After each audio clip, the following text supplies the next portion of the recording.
राजीव जुड़ गए मेरे साथ, मेरे वरिष्ठ सहयोगी। राजीव भाई, ये लड़ाई तो खत्म होने का नाम ही नहीं ले रही है। अब चुनाव आयोग की तरफ से वो 65 लाख जिनके नाम हट गए थे फर्स्ट ड्राफ्ट रोल से, उसकी लिस्ट भी जारी कर दी गई है। आधार को भी मान्य अब कर दिया गया है कि भाई जो भी निर्वाचक हैं जिनके नाम हट गए हैं वो आधार के बेस पर दावा ठोक सकते हैं।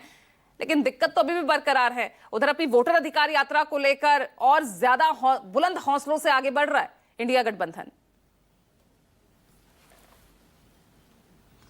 देखिए पूजा, ये बात मैंने आपके कार्यक्रम में कई बार कही कि अगर ये एसआईआर, ये वोटर लिस्ट का मसला विपक्ष बनाम सत्ता पक्ष या विपक्ष बनाम चुनाव आयोग बनाम विपक्ष चलता रहा तो इसके मूल और तह तक जाने में और वोटर लिस्ट को पूरी तरह से उसका शुद्धिकरण करने में बाधाएं और समस्याएं आएंगी।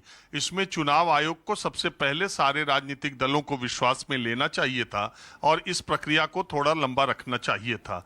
बहरहाल जो हुआ सो हुआ। अब जो सामने दिखाई दे रहा है, रोज एक नए भ्रम की स्थिति पैदा हो रही है। उसकी बहुत वजह साफ है। देखिए 65 पहले अगर आप आंकड़ों के हिसाब से देखें, महाराष्ट्र में लोकसभा के चुनाव हुए, उसके 4 महीने के बाद विधानसभा के चुनाव हुए, मान लीजिए 6 महीने के बाद हुए, तो 4 महीने में 40 लाख वोटर, वो संख्या कई लोग अलग अलग तरीके से कोट करते हैं, कोई 40 लाख कहता है, कोई संख्या कहता है, वो नए वोटर वहां पर बने 4 महीने के भीतर। और इलेक्शन कमीशन की प्रेस कॉन्फ्रेंस अगर आप मुख्य चुनाव आयुक्त की ध्यान से देखें तो वो क्या कहते हैं, वो कहते हैं कि जब वोटर ड्राफ्ट लिस्ट पब्लिश हुआ 1 अगस्त को, तब से लेके 17 अगस्त को वो प्रेस कॉन्फ्रेंस कर रहे थे। उन्होंने कहा कि 1 लाख नए वोटर फॉर्म 6 वाले नए वोटर 1 लाख लोगों ने अभी अप्लाई किया है, रजिस्टर किया है।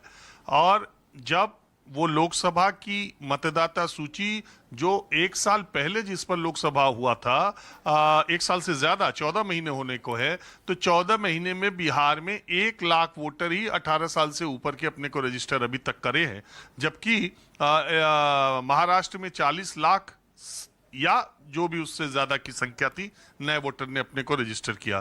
तो ये नए वोटरों के रजिस्टर करने की क्या हिसाब किताब है? क्योंकि एसआईआर जो था, चूंकि मैं वहां पर था तो मैंने बीएलओ से बात की, मैंने कहा कि आप ये 2003 की मतदाता सूची लेके घूम रहे हो और ये फॉर्म लेकर के आप घूम रहे हो, नए वोटर अगर जुड़वाना चाहे तो आप क्या कर सकते हो? तो उन्होंने सीधे सीधे कहा था कि ये 1 महीना जो एसआईआर का है इसमें हमारे पास सिर्फ डिलीशन का अधिकार है, एडिशन का अधिकार नहीं है। जब प्रारूप ड्राफ्ट रोल छपेगा 1 अगस्त से 31 अगस्त तक या 1 सितंबर तक, तब उस दौरान आपत्ति और दावे किया जाएगा, तब नए वोटर का किया जाएगा। तो वो अभी तक 1 लाख। दूसरे 65 लाख जो नाम कटने की बात है या जो लोग मर गए हैं या दूसरी जगहों पर चले गए हैं, तो अभी उसमें दावे और आपत्तियां 17 अगस्त की प्रेस कॉन्फ्रेंस में चुनाव आयोग ने कहा है कि वो कोई 28-30 हजार की संख्या दे रहे थे, मात्र इतने रहे।